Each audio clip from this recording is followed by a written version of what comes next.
Hello friends. आज मैं आपको महात्मा बुद्ध के बारे में बताने जा रहा हूँ, जो गौतम बुद्ध, जिनका बचपन का नाम जो है वो सिद्धार्थ था। किस तरीके से उन्होंने क्या है कि एक अपना जो राजपाट को छोड़ करके उन्होंने कैसे जो है अपने आप को उन्होंने एक आध्यात्मिक जीवन के अंदर लगाया। ठीक है। तो उनका एक इसके अंदर जीवन काल क्या था, जीवन के अंदर उन्होंने कौन कौन सी कठिनाइयों का सामना करना पड़ा उन्हें, और किस तरीके से उनका जो एक हृदय परिवर्तन हुआ, कैसे उनका जो है एक विचारधारा के अंदर उन्नति कैसे हुई उनकी, और कैसे उनके जो जीवन का एक क्या ऐसा कारण था कि जिन्हें आज उनको पूरी दुनिया याद करती है। ठीक है दोस्तों, चलो नमस्कार दोस्तों। आज मैं आपको गौतम बुद्ध के बारे में बताने जा रहा हूँ, किस तरीके से उन्होंने जो है अपने शासन काल में कैसे अपने आप को जो है एक इन्होंने आध्यात्मिक विचारधारा के अंदर अपनाया। ठीक है, तो आज हम इनके बारे में बात करने जा रहे हैं। सबसे पहले तो इनका जो बचपन का नाम था, वो इनका नाम था सिद्धार्थ। ठीक है।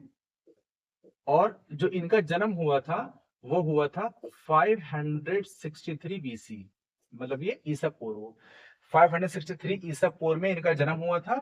और ये कहाँ के थे? लुम्बिनी, नेपाल में एक जगह है। नेपाल में, नेपाल का जगह का नाम है, छोटा सा एक एरिया लगता है, वहां पर ये लुम्बिनी जगह है। लुम्बिनी। ठीक है। ये लुम्बिनी वहां पे जगह है। और इनके जो पिता थे, इनके पिता का नाम क्या था? ये शुद्धोधन।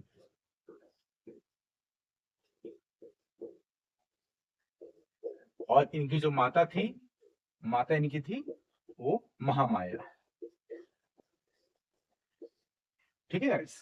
तो ये इनका छोटा सा एक इनका परिचय ये हो गया। तो और इनके जो पिताजी थे, वो कौन थे? जो इनके पिताजी ये सुद्योधन थे, ये शाक्त कबीले के प्रमुख थे, मतलब एक मुखिया थे उनके, वो मतलब एक राजा थे। और इनकी जो पत्नी थी, पत्नी का नाम क्या था इनकी? यशोधरा।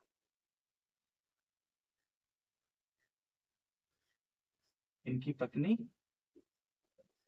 यशोधरा। ठीक है। तो गाइस इस तरीके से क्या है कि इनका जो है ये पूरा, और इनका एक बेटा हुआ था। बेटा मतलब कौन था? उनका बेटे का नाम था, इनका जो पुत्र था, पुत्र का नाम थे इनके राहुल। ठीक है। गाइस देखो, अब क्या हुआ था कि जब इनका जन्म हुआ था, तो इनके जन्म के टाइम पर ये था कि जैसे कि गांव में कोई होते हैं, जैसे घूमते रहते हैं, तो उस तरीके से वहां पर भी कोई सन्यासी महात्मा एक जा रहे थे। तो इनके पिताजी ने क्या किया था, उनके जीवन काल के बारे में उन्हें बताया। ठीक है। कि इनका जो भविष्य में की जो बालक है, ये क्या करेगा। तो उसने जो एक भविष्यवाणी की थी इनके लिए, वो ये कहा था कि या तो आपका जो पुत्र है वो आगे चल करके बहुत बड़ा सन्यासी बनेगा, और या तो ये आगे चल करके एक बहुत बड़ा चक्रवर्ती राजा बनेगा। ठीक है। तो अब जो राजा का पुत्र है शाक्य कबीले, जैसे मैंने आपको बताया, तो अगर राजा है तो राजा का बेटा क्या चाहेगा कि राजे बने। ठीक है। तो इस तरीके से क्या हुआ, जब सन्यासी उन्होंने सोचा, तो उन्होंने ये देखा कि जो सन्यासी विचारधारा होती है, आध्यात्मिक विचारधारा होती है। तो उन्होंने ये कहा कि जीवन के अंदर क्या होता है कि जो एक दुख, तृष्णा, इन सब से जब व्यक्ति क्या होता है, जब परेशान होता है, ठीक है, तब क्या करता है, उससे एक उचित ये होता है कि वो व्यक्ति किस तरफ अग्रसर हो जाता है, वो एक सन्यासी जीवन की तरफ अग्रसर हो जाता है। तो इनके पिताजी ने भी ठीक यही समझा था कि इनका भी जो होगा जीवन काल कैसे एक अच्छे खासे राजपाट के बारे में चले। और ठीक है। और इनके पास जितनी भी संपत्ति थी, उन संपत्ति जितना भी इनका जो है वहां से कर इकट्ठा होता था, मतलब रेवेन्यू जितना इकट्ठा होता था सभी लोगों से, ठीक है, वहां से इनको रेवेन्यू इकट्ठा हो, और बाकी इनका जीवन जो है लगातार ऐसे एक राजा के शासन काल के अंदर चलता रहा है। ठीक है। लेकिन क्या है कि नियति को कुछ और ही मंजूर था। ठीक है। तो इन्होंने क्या किया था, एक साम्राज्य को अपने छोड़ करके, ठीक है, इन्होंने क्या किया कि अपना एक जो सन्यासी जीवन को अपनाया। और इनके जो साम्राज्य को छोड़ने का कुछ प्रमुख जो कारण था, वो कौन कौन सा था? ठीक है। कि जैसे ही देखो, ये बचपन से ही क्या था कि इन्हें जो थे ये, कि बचपन से एक ऐसी विचारधारा इनके अंदर थी कि जो एक किसी के भी प्रति, मतलब कि ये एक बहुत जल्दी भावुक हो जाते थे। ठीक है। तो उसके सबसे पहला जो एक प्रमुख कारण था इनका सन्यास को अपनाने का, वो आता है चतुर्वर्ण आता है। ठीक है। चतुर्वर्ण के अंदर क्या था कि जब इनके जो एक सारथी थे, जो इनके जो है हमेशा जो पर्सनल इनको लेके घूमते थे, यहाँ वहाँ कहीं भी आना जाना इनको, एक तरफ क्या हुआ जब इनकी पुरानी जागीरों को दिखाए जाने के लिए एक दिन इन्हें घर से इन्होंने बोला सारथी चलो हमें दिखाओ कि हमारे जो जितना भी रेवेन्यू इकट्ठा होता है कहाँ कहाँ से इकट्ठा होता है। तो सारथी ने क्या किया, इनको अपने एक रथ के ऊपर बिठाया और उसके बाद जाके जाके वहां पे घुमाना शुरू किया उनको वहां पर। तो क्या हुआ, रास्ते में इन्हें जो है ये चतुर्वर्ण मिले। चतुर्वर्ण का मतलब ये है, यहाँ पर कुछ ऐसी चार ऐसी चीजें मिली जिसकी वजह से क्या हुआ कि इनका जो है पूरा मन जो है वो एकदम परिवर्तित हो गया। तो सबसे पहले क्या था कि एक जो था वो कौन था, सबसे पहले एक मिला वृद्ध व्यक्ति, वृद्ध व्यक्ति मिला। तो ये कहा गया, इन्होंने पूछा सारथी से कि जैसे वृद्ध व्यक्ति होता है कि ये देखा कि एक वृद्ध जीवन कैसा होता है, जैसे क्या होता है पूरी खाल लटक जाती है उसकी, ठीक है, और जीवन के अंदर क्या होता है बहुत दुख होता है, ठीक है, और उसकी कमर कमर जो होती है वो टेढ़ी हो जाती है, रीढ़ की हड्डी जो होती है वो टेढ़ी हो जाती है, ठीक है। तो इस तरह से बोला कि, तो उन्होंने सारथी से पूछा सारथी है कौन, तो बोला कि ये एक वृद्ध व्यक्ति है, ठीक है, और बूढ़ा व्यक्ति है जो ना तो ठीक से चल पा रहा है और सीधा जो है डंडी के सहारे जो है वो चला जा रहा है, ठीक है। तो पहला एक तो वो था। और फिर उसके बाद क्या हुआ कि एक दूसरा मिला रोगी व्यक्ति, एक रोगी व्यक्ति मिला, ठीक है। रोगी व्यक्ति मतलब क्या, वो भी दुख से परेशान, वो भी उसके आसपास देखा उन्होंने कि उसके परिवार के लोग उसे घेरे खड़े हुए। तो साथी से पूछा ये क्या है, तो उन्होंने बोला कि ये एक रोगी व्यक्ति है जो क्या करता है कि अपना मतलब कि, बोला ये रोग कैसे होता है, बोला कि ये प्रकृति की एक नियति का एक देन होती है, ठीक है, जिस तरीके से हो जाता है। या फिर एक जैसे आपको पता है ना कि एक रोग कभी भी हो सकता है, ठीक है, जैसे आज तो समय में चलता है ना वायरल डिजीज कई सारी चलती है और वायरस चलता है ये सब, तो किसी तरह से भी वो हो जाता है। तो एक रोगी व्यक्ति मिला। फिर उसके बाद जो अगला मिला वो क्या हुआ कि कुछ लोग क्या हुआ था अर्थी को लेकर के जा रहे थे, ठीक है, जैसे कि होते प्रक्रिया होती है एक संस्कार की, ठीक है, व्यक्ति के जीवन काल जब पूरा हो जाता है तो व्यक्ति क्या करता है, एक मृत्यु शैया पर चला जाता है, ठीक है। तो उसी तरीके से फिर क्या हुआ, एक मृत व्यक्ति मिला। अब मृत व्यक्ति को देख करके उन्होंने बोला ये क्या है, बोला कि ये क्या है कि जीवन सबका ये होता है, ठीक है, और सबके जीवन काल में ये एक अवसर आता है, ठीक है, उस अवसर के तहत क्या होता है सबको इसको अपनाना पड़ता है। बोला कि क्या मतलब, बोला कि ये क्या होता है हर एक व्यक्ति, तुम्हारा भी और मेरा भी एक ऐसा टाइम आएगा जिस दिन क्या होगा हम सभी लोग अपना जो है इस शरीर को त्याग करके, ठीक है, और क्या होगा आत्मा हमारे हमारे शरीर से निकल जाएगी और ये शरीर जो होगा हमारा ऐसे कैसे रह जाएगा, ठीक है। तो बोला ये है। तो इन्होंने एक्साइटमेंट होकर पूछा, बोला ये भी हमारे साथ होगा, हमारे परिवार के साथ भी ये सब होगा और क्या मेरे पिताजी के भी साथ होगा। तो इनके सबसे जो करीबी थे वो कौन थे, इनके पिताजी थे, ठीक है। तो इसलिए बोला कि हाँ, अब तो ये क्या करते हैं अपने पिता की बहुत ज्यादा चिंता करते रहते थे। तो ये देखा कि इन्होंने एक मृत व्यक्ति मिला, ठीक है। और उसके बाद क्या हुआ कि जब इन सभी चीजों को देख करके, इन तीनों चीजों से बहुत ज्यादा दुखी हो करके फिर इन्हें लास्ट में एक व्यक्ति कौन मिलता है, एक मिलता है सन्यासी, ठीक है। फिर इन्होंने पूछा सारथी से, बोला सारथी ये कौन है, बोला ये सभी दुखों से जो है बहुत दूर है, ठीक है।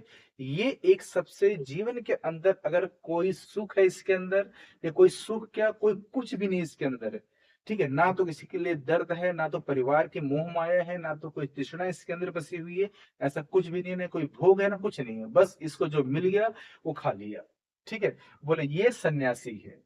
तब इन्होंने क्या हुआ कि देखो वही बचपन की भविष्यवाणी क्या हुआ आगे चल के अब यहाँ पे जो है साबित होने जा रही थी, ठीक है। तब इन्होंने इसको देखा कि सन्यासी का रूप जो है सबसे ज्यादा एक अच्छा खासा है, ठीक है, जो स्वतंत्र है पूरे जीवन से, ठीक है, हर एक मुक्ति मार्ग से एकदम परिचित है, ठीक है। इसलिए क्या हुआ सन्यास जीवन को ही अपनाना एक इनका जो पूरा एक फिर धर्म बना लिया इन्होंने।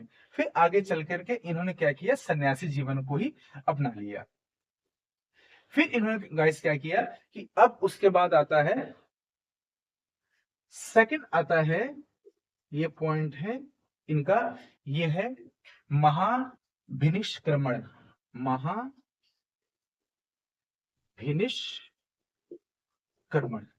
महाभिनिष्क्रमण का मतलब ये होता है कि इन्होंने क्या किया अपने आप को, ठीक है, निष्कासित कर दिया, ठीक है, अपने आप को निष्कासित कर दिया। तो जब इनका निष्कासित हुआ था उस समय पर इनकी आयु कितनी थी, सिर्फ 29 वर्ष की आयु थी बस, ठीक है।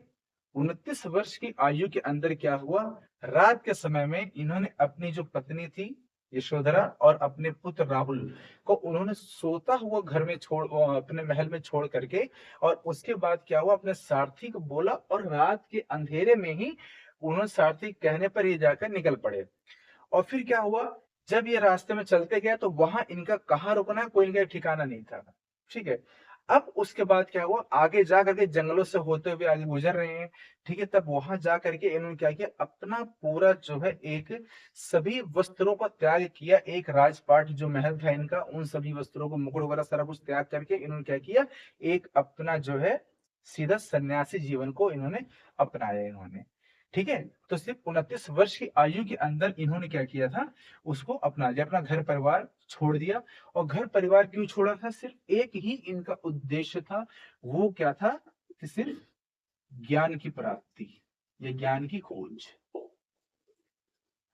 ठीक है। कि ज्ञान किसे कहा जाता है, ज्ञान की विचारधारा क्या है, ज्ञान की प्राप्ति होती है तो लोग व्यक्ति कहाँ तक जाता है। तो जो हर एक व्यक्ति जो होता है कि जो कि इसी चीज से क्या है, अपरिचित है वो, तो उन्होंने क्या किया था, ज्ञान की प्राप्ति के लिए अपना ही राजपाट को छोड़ करके और उन्होंने आध्यात्मिक जीवन को अपना लिया था। फिर उसके बाद हुआ कि इनको, मतलब क्या हुआ देखो, मतलब कि अब उसके बाद अगला पॉइंट आता है कि निर्वाण। निर्वाण का मतलब क्या होता है, निर्वाण का मतलब भी यही होता है, ज्ञान की प्राप्ति। तो ज्ञान की प्राप्ति इनको किस वर्ष में हुई थी, उस टाइम पर इनकी ठीक आयु जो थी वो कितनी थी, ये 35 वर्ष की थी। ठीक है। और फिर इनको देखो कि ये क्या हुआ कि ये बिहार के अंदर एक जगह है, जो क्या है, ये बोध गया। ठीक है। वहां पे क्या है, बिहार में एक स्थान है बोध गया, आज के वर्तमान का जो है गया है। ठीक है। वो क्या है, उसके अंदर वहां पर ही इनको जो है एक पीपल के वृक्ष के नीचे, ठीक है, एक पीपल का वृक्ष, पीपल वृक्ष के नीचे इनको जो है ज्ञान की प्राप्ति हुई थी। ठीक है। अब इन्हें जो है, देखो बुद्ध का मतलब क्या होता है, इनका नाम जो वैसे नाम तो गौतम था। ठीक है। और बचपन नाम सिद्धार्थ था इनको। फिर उसके बाद क्या हुआ, इनको बुद्ध क्यों कहा गया, क्योंकि बुद्ध का मतलब ये होता है जिसे ज्ञान की उपाधि मिल जाती है, ज्ञान की प्राप्ति मिल जाती है, उसे ही बुद्ध कहा जाता है। और इनका जो प्रथम उपदेश था, प्रथम उपदेश, नेक्स्ट है प्रथम उपदेश। इनका जो प्रथम उपदेश था, प्रथम उपदेश के अंदर मतलब ये प्रथम उद्देश्य को ही, प्रथम इनका जो एक उद्देश्य मतलब देना, जब इन्होंने अपना पहला एक भाषण दिया था, पहला जो भाषण दिया था, इनके जो एक मित्र थे, मतलब वैसे तो इनके 4 मित्र इनके साथ हमेशा रहते थे। ठीक है। तो इनके साथ एक जो खास, जो इनके जो मित्र थे, उन्हीं के सामने इन्होंने अपना जो भाषण दिया था, वो कौन सा कहला था, उसे कहा गया, जो पहला उपदेश था इनका कहला गया धर्म चक्र। प्रथम उपदेश को ही इनके धर्म चक्र को माना जाता है। तो ये पूरा नाम क्या था, धर्म चक्र प्रवर्तन। ठीक है। पहला उपदेश ही इनका कहलाता है धर्म चक्र परिवर्तन। और पहला उपदेश कहां पर दिया था इन्होंने, दिया था सारनाथ के अंदर। ठीक है। तो पहला उपदेश इनका हो गया सारनाथ के अंदर।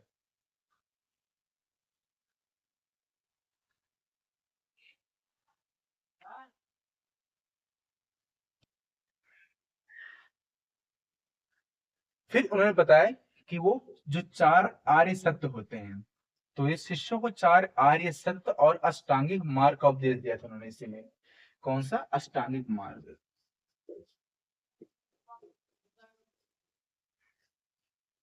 अष्टांगिक जो उपदेश था, जो धर्म चक्र परिवर्तन का, ये क्या था, अष्टांगिक ये मार्ग था। फिर उसके बाद आता है महा महापरिनिर्वाण। महापरिनिर्वाण का मतलब ये हो गया कि जो महापरिनिर्वाण मतलब क्या था, कि इसका मतलब ये हो गया कि जैसे जो 438 ईसा पूर्व में कुशीनगर उत्तर प्रदेश में इन्होंने जो है 80 वर्ष के महापरिनिर्वाण मतलब हो गया इनकी जो मृत्यु होती है। ठीक है। मतलब मैं यहाँ पे लिख देता हूँ। अब देखो गाइस, आपको ऐसे ही याद करना पड़ेगा। ठीक है। सीधा डायरेक्ट आप ऐसे इसको याद नहीं कि जन्म मृत्यु, ऐसे इसको ऐसे नहीं करेंगे आप, ठीक है। उसका कहा गया ठीक है, महापरि महापरिनिर्वाण। महापरिनिर्वाण कब हुआ था इनका? 483 बीसी, मतलब ये ईसा पूर्व में। और कहां पर था ये, किस जगह पर? ये कुशीनगर, उत्तर प्रदेश का कुशीनगर।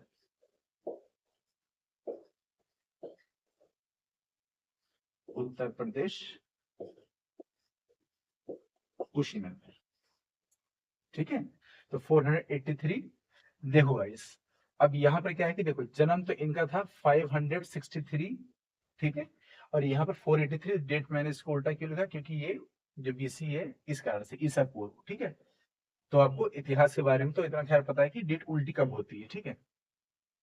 अब उसके बाद आता है, हम बात करते हैं कि महात्मा बुद्ध के जो एक उनका उपदेश और इनकी जो प्रमुख शिक्षाएं हैं वो क्या है।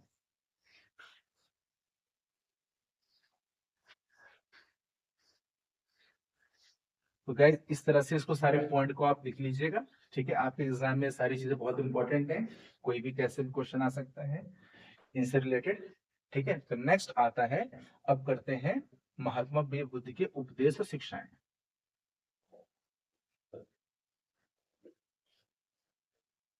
ठीक है। तो ये शिक्षाएं कौन कौन सी इनकी है? तो इन्होंने जो है 4 आर्य सत्य बताए थे इन्होंने। 4 आर्य सत्य कौन कौन से? सबसे पहला बताया था 4 आर्य सत्य क्या होता है।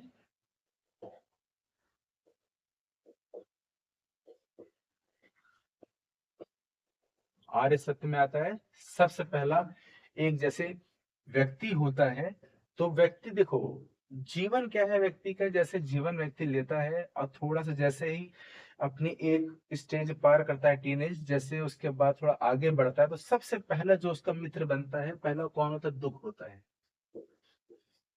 ये क्या होता है? दुख व्यक्ति का सबसे सच्चा मित्र माना जाता है हमेशा, ठीक है। आप लोग ऐसे अपने भी लाइफ में आप देखिए, तो सबसे अच्छा दोस्त आप लोग अपने नेबर को बोलते हो, लेकिन वो आपका अच्छा दोस्त नहीं है, आपके साथ जो बैठा हुआ अच्छा दोस्त नहीं है। जो हमेशा आपके साथ रहता है वो कौन होता है? वो दुख आपके पास होता है, ठीक है। एक दुख होता है, फिर उसके बाद आता है कि उसका कारण क्या होता है दुख,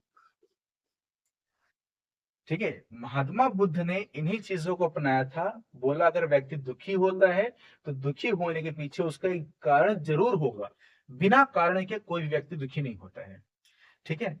फिर उसके बाद आता है, जैसे कि तीसरे पर आता है दुख को दूर करना या दुख को निरोध करना, ठीक है। दुख निवारण, दुख निवारण, उसको दुख को दूर करना, ठीक है।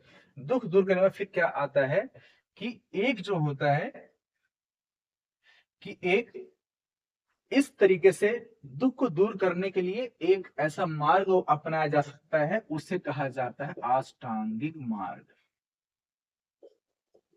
अष्टांगिक मार्ग, वो अष्टांगिक मार्ग कौन कौन सा? अष्टांगिक मार्ग का मतलब ये होता है कि ऐसे कौन से एक 8 ऐसे उपाय हैं, ठीक है। जो ऐसे कौन से 8 उपाय हैं जिनसे क्या होता है? दुख दूर होता है, ठीक है। व्यक्ति क्या करता है? व्यक्ति हमेशा इन्हीं चीजों के पीछे भागता है, ठीक है। जैसे कि क्या सोचेगा कि आज हमें ये लेना है, आज हमें ये खरीदना है, आज हमें वो खरीदना है, ठीक है।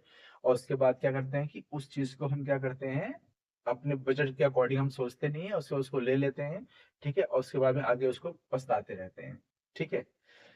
तो सबसे पहला जो अष्टांगिक मार्ग के अंदर है, तो सबसे पहला है सम्यक दृष्टि। कौन सा है? एक सम्यक दृष्टि है।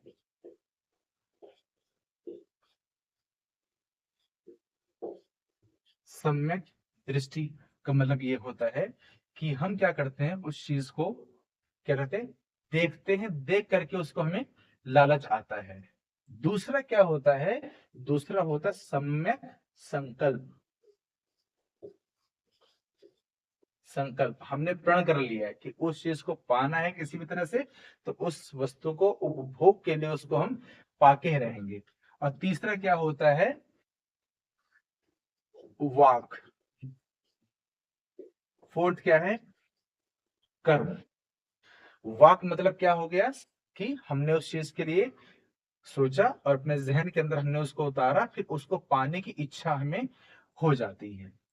ठीक है। फिर उसके बाद आता है आजीविका।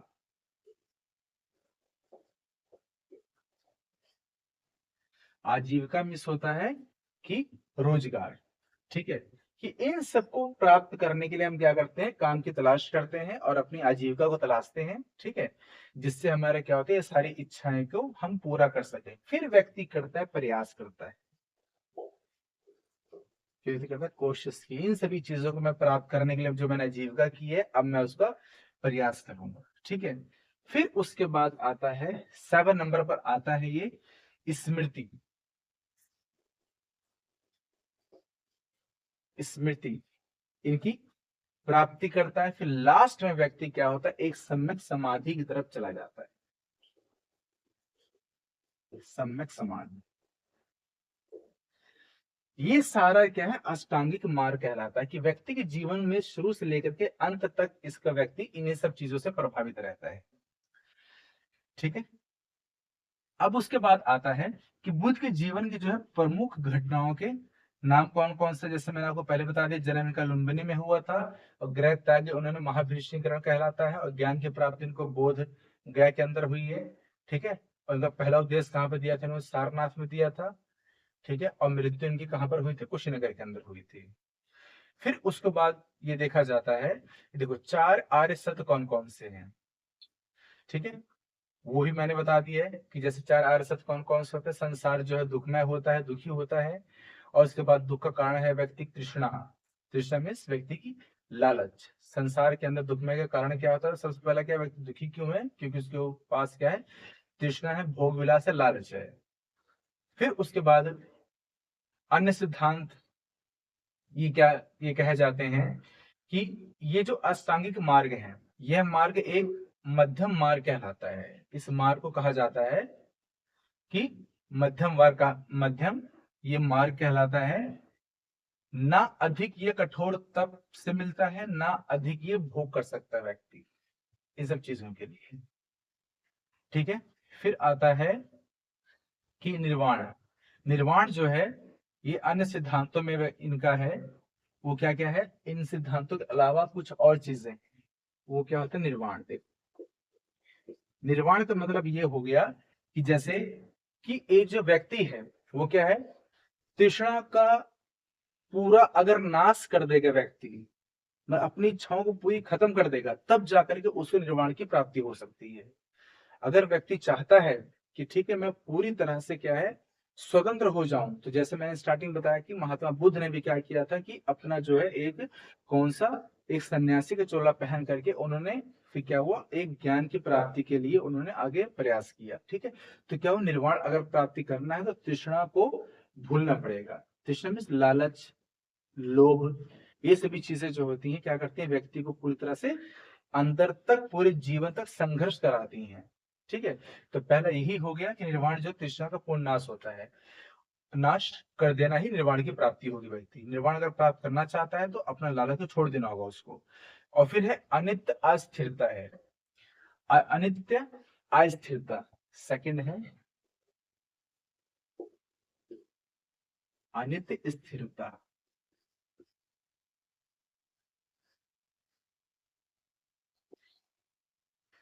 अनित्य स्थिरता, इसका मतलब ये हो गया कि संसार की सभी वस्तुएं जो होती है परिवर्तनशील होती है। जैसे क्या है, परिवर्तन क्या है, एक सृष्टि का अटल नियम है। तो संसार की जितनी भी सभी वस्तुएं हैं वो क्या है, परिवर्तनशील होती हैं। ठीक है। तो इसका ये मतलब होता है अनित्य स्थिरता। मतलब स्थिरता मतलब ये हो गया कि रुकना, और अनित्य मतलब हमेशा समय के साथ साथ बदलते रहना। ठीक है। कोई भी एक, जैसे एक समय काल भी होता है, मौसम है, ये सभी क्या होता है कि एक समय हमेशा एक जैसा नहीं रहता, हमेशा क्या होता है, समय क्या होता है, बदलता रहता है। ठीक है।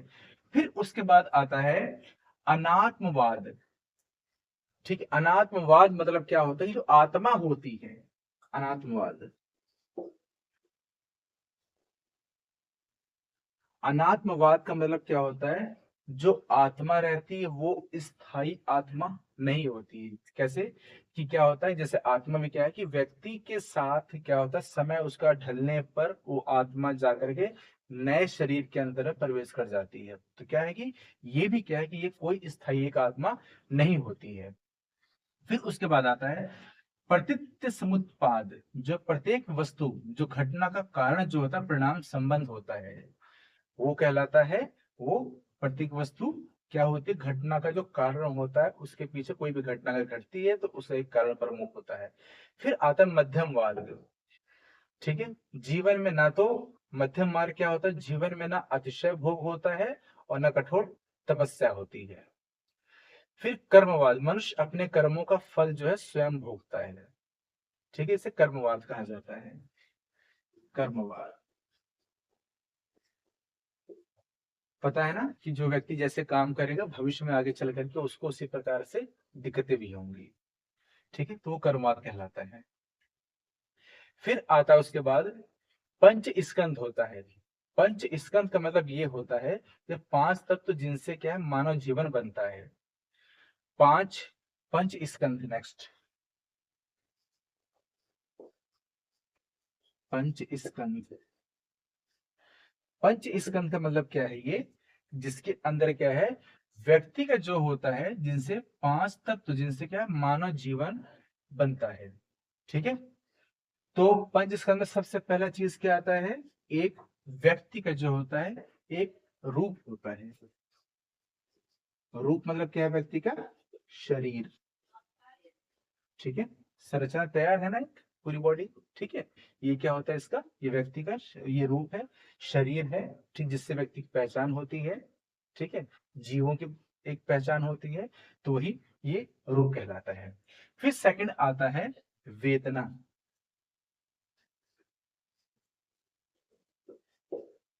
ठीक है, दूसरा पॉइंट आता है इसके अंदर वेदना। ठीक है, वेदना का मतलब ये होता है अनुभूति, उस चीज को व्यक्ति महसूस करता है। ठीक है, व्यक्ति उस चीज को महसूस करता है। फिर उसके बाद आता है संज्ञा। संज्ञा मतलब क्या हो गया, व्यक्ति जिससे फिर क्या होता है आगे चल के व्यक्ति का जो नामकरण किया जाता है। ठीक है, व्यक्ति का नाम रखा जाएगा, व्यक्ति जिस चीज से आइडेंटिटी मिलेगी। ठीक है, ठीक है, उसे संज्ञा कहा जाता है ना। आप लोगों ने पढ़ा संज्ञा किसे कहते हैं, जो व्यक्ति का नाम होता है, स्थान का नाम। ठीक है ना, तो उसकी जो आइडेंटिटी एक होती है वो संज्ञा कहलाती है। फिर आता है संस्कार। ठीक है, संस्कार जो आपके बिहेवियर हैं, जो आपकी जो आदतें हैबिट है, जो एक्शंस आपके होते हैं, वो यहाँ पर संस्कार कहा जाएगा उसको। ठीक है, फिर उसके बाद आता है फिफ्थ पर आता है चेतना। चेतना मीन्स होती है आपकी कॉन्शियसनेस, जो सोच होती है आपकी, वो चेतना कहलाती है। ठीक है, तो यहाँ पे पांच स्कंद माने गए जो, जिनसे क्या होता है पांच तत्व। ठीक है, जैसे हिंदू धर्म के अनुसार पांच तत्व कौन से, पृथ्वी अग्नि वायु जल आकाश। ठीक है, इनके अलावा जो महात्मा बुद्ध जो बताते हैं, जो पांच चीजें जिनसे शरीर व्यक्ति का बनता है, वो ये पांच चीजें हैं। ठीक है, ठीक है, अब उसके बाद हम करते हैं यहाँ पर सदस्यता क्या थी, कि जो संघ में जो व्यक्ति शामिल होते थे, जो इस धर्म के अंदर शामिल होते थे, उनकी सदस्यता कौन कौन लोगों को प्राप्त होती थी, किस किस प्रकार से वो लोग जो है प्राप्त करते थे। ठीक है, तो मतलब कैसे, कि जैसे भी जो भी व्यक्ति हैं। ठीक है, अब देखिए, एक किसी भी धर्म का जो व्यवहार होगा, ठीक है, वो निर्भर करता है उसको, जब व्यक्ति क्या करता है उन चीजों को अपनाता है। ठीक है, उन धर्म को अपनाएगा। जैसे संस्कार जो होता है, हर धर्म का एक अपना अलग अलग होता है, मान्यताएं अलग अलग होती हैं, रहन सहन सबका अलग अलग होता है। ठीक है, यहाँ तक कि खान पान भी अलग होता है। तो वो सभी क्या होगा, जो उस संघ का हिस्सा बनेगा, संघ मतलब पूरे यहाँ पर बौद्ध धर्म का एक जो पार्टिसिपेंट होंगे, जितने भी लोग उसको अपनाएंगे, जिसको भी जितने उसको लोग मानेंगे। ठीक है, तो उनकी जो सदस्यता किस प्रकार से होती थी, तो इसके अंदर देखो दो ही प्रकार के लोग होते थे।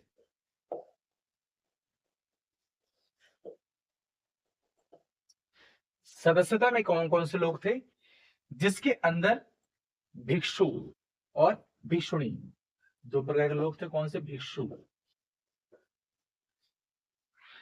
और दूसरा भिक्षुणी।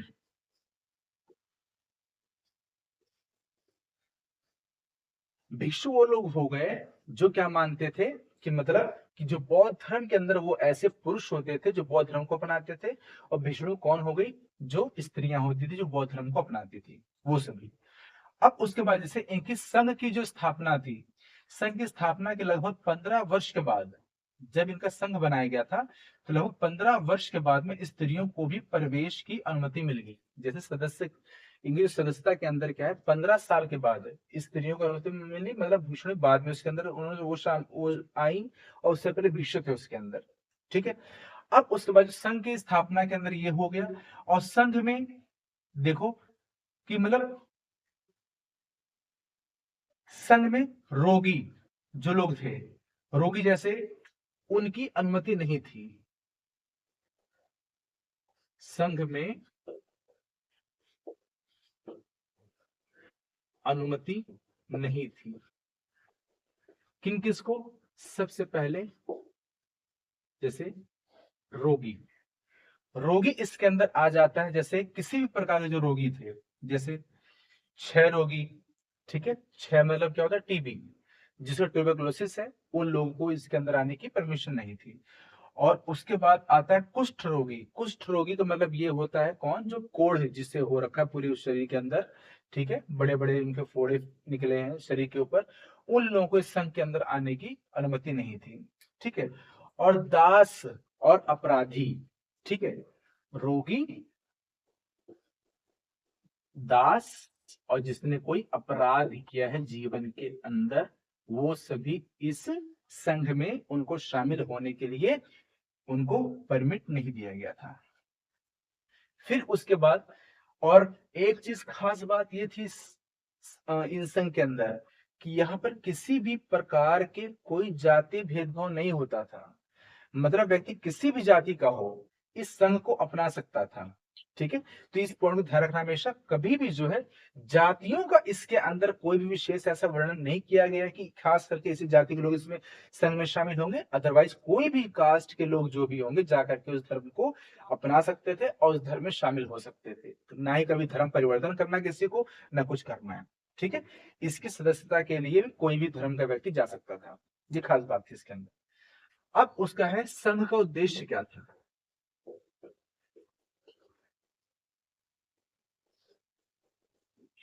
संघ के उद्देश्य का मतलब ये था यहाँ पर कि भिक्षुओं के अध्ययन एवं मनन के लिए मठों का निर्माण किया गया था।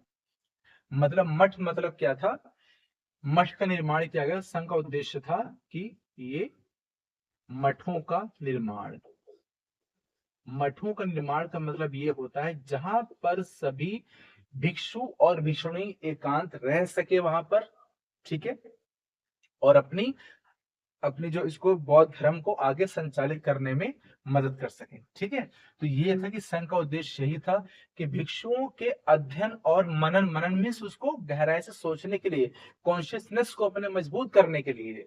ठीक है, कहते हैं जब कोई व्यक्ति गहनता से बैठ करके किसी चीज को सोचता है, तब उसे पता चलती है कि एक्चुअल में उसके पास कौन कौन सी ऐसी जो है शक्ति है जिनसे वो अपना विकास कर सकता है। ठीक है, तो एक जो जड़ चेतन होता है, जो कॉन्शियसनेस होता है, वही क्या होता है, हमारा एक सबसे बड़ा हथियार होता है। ठीक है, जो हमें अपने आत्मिकता को जानने के लिए और अपने आप को साबित करने के लिए जो क्या करता है, अपना एक विशेष जोर लगाता है। ठीक है, तो वही एक हमारा कॉन्शियसनेस ही एक ऐसी ताकत होती है हमारी। ठीक है, तो क्या करते थे जितने भिक्षु अभिक्षुणी लोग थे इसके अंदर, वहां जाकर के अपना ये मठों में जाकर के अपना एक तपस्या वगैरह करते थे ये। ठीक है, और यहाँ पर क्या किया, मठों का निर्माण मतलब क्या होगा, जैसे विहार करने के लिए, विहार मतलब होता है भ्रमण, विहार के लिए भी किया गया। विहार मीन्स क्या होता है, विहार। ठीक है, विहार का मतलब होता है भ्रमण करना, भ्रमण करना उस पर। ठीक है, घूमना, मतलब वहां पर घूमना और जा जाके वहां पर लोगों को उपदेश देना। ठीक है, ये भ्रमण कहलाता है। और यहाँ पे क्या हुआ कि जैसे धर्मोपदेश देने के लिए दार्शनिक और भिक्षुओं की सहायता ली गई। यहाँ पर धार्मिक धर्मोपदेश, धर्मोपदेश का मतलब ये होता है इनका उपदेश देने के लिए। ठीक है, धर्मोपदेश, ठीक है, धर्मोपदेश दिया गया कि मतलब क्या किया गया, दार्शनिकों और जो है भिक्षुओं की सहायता के लिए यहाँ पर, ठीक है, जितने भी थे दार्शनिक कौन थे, फिलोसफी जो करने वाले होते, फिलोसफी क्या होती है, जो अपने मन से एक विचार निकल के आते हैं उसे फिलोसफी कहा जाता है। और भिक्षुओं की सहायता से इन्हें क्या किया, आगे उसको प्रचार प्रसार किया गया ताकि बौद्ध धर्म को विश्व में आगे बढ़ाया जा सके। फिर उसके बाद है ये नियत व अनुशासन। इसके अंदर देखो कुछ नियत और अनुशासन थे। नियत और अनुशासन, अनुशासन का मतलब पता है आप लोगों को क्या होता है, डिसिप्लिन होता है, ठीक है। नियत मतलब ये होता है प्रतिदिन की जो क्रियाएं होती हैं वहां पर जो की जाती थी उन सभी को नियति कहा जाता है, ठीक है। और जैसे उसके अंदर जो प्रमुख नियत अनुशासन क्या था, भिक्षुओं के लिए विशेष नियम थे वहां पर, वो कौन सा था, क्या उनका आचरण, पहला चीज उनका आचरण, ठीक है।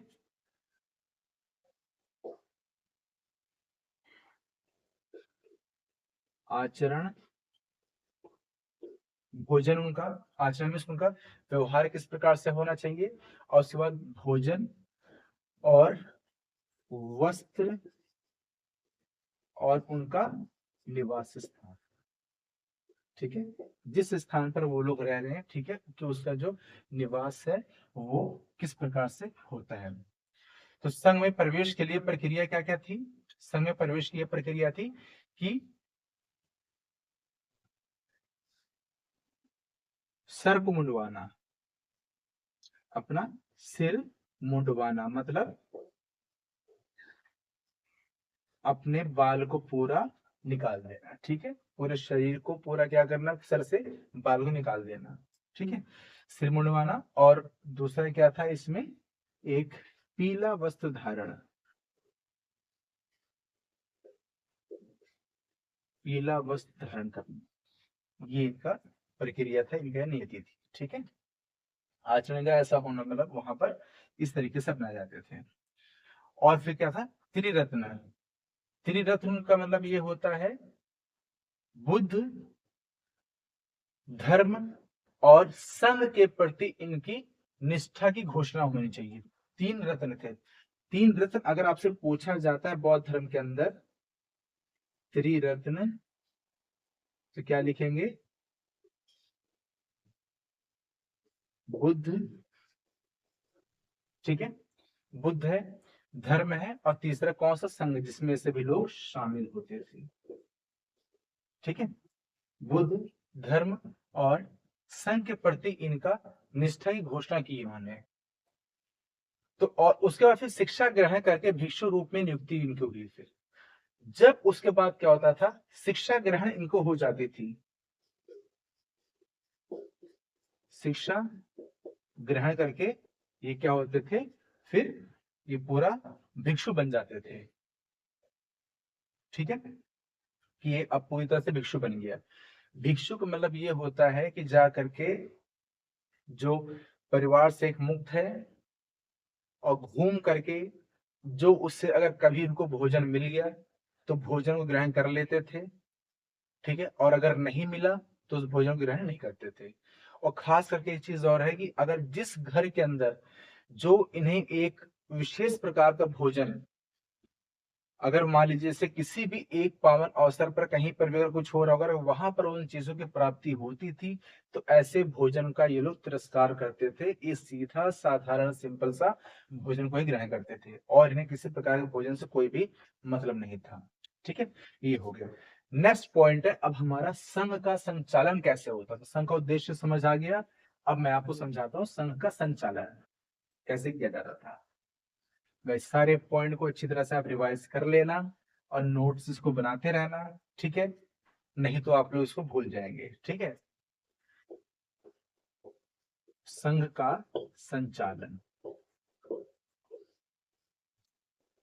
संघ का संचालन कैसे किया जाता था इनका, कि संघ का संचालन जो था गणतांत्रिक आधार पर होता था। गणतांत्रिक मतलब होता है कि पूरा देखो डेमोक्रेसी नहीं थी इनकी कि यहाँ पे डेमोक्रेसी चल रही है, ऐसा कुछ नहीं था, कि सभा के अंदर जो निर्णय होते थे वो बहुमत के आधार पर लिए जाते थे, ठीक है, कैसे, बहुमत के आधार पर इनमें निर्णय होता था, बहुमत के आधार पर निर्णय, कि जैसे संघ संबंधित किसी कार्य को करना है और भिक्षा लेने जाना है, तो वहां पर भी क्या होता था, सबकी अपनी अपनी बारी होती थी और वहां पे एक मत कराया जाता था, लोग अपना बहुमत होता है, ठीक है, इस आधार पर इनका संचालन होता है। और किसी भी बैठक के अंदर कम से कम जो है 10 सदस्यों की उपलब्धि आवश्यक होती थी, जिन्हें क्या कहा जाता था, क्योरम कहा जाता था। हर एक के अंदर कितना था, कम से कम 10 सदस्यों की इनकी बैठक होती थी। बैठक को ही क्या कहा गया था, इनकी कोरम। ठीक है, ये था। फिर संचालक अनुशासन बनाए रखने और दंड देने का अधिकार भी रखते थे। ये लोग जो थे, ठीक है, जो ये सदस्य होते थे, इन्हें, ताकि यहाँ पर एक मठ की गरिमा को बनाए रखने के लिए, मठ की गरिमा बनाए रखने के लिए भी यहाँ पे क्या होता था, जैसे किसी प्रकार से भी कोई अगर अपराध किया जाए तो उनको फिर क्या था, दंड का भी प्रावधान, दंड का प्रावधान। ये ऐसे था कि दंड का प्रावधान, जैसे कि मठों से संबंधित ही उनको जो ऐसे कार्य कराए जाते थे, तो जिन्हें क्या होता था, उस चीज का महसूस होता था कि हमने जो बहुत बड़ी गलती की हुई है, ठीक, वो था इनका। अब उसके बाद आते हैं यहाँ का भिक्षुओं का जीवन कैसा था इनका, ठीक है, कि भिक्षु वहां पे जीवन कैसा व्यतीत करते थे, ठीक है, कि भिक्षुओं का जीवन जो था वो किस प्रकार से था।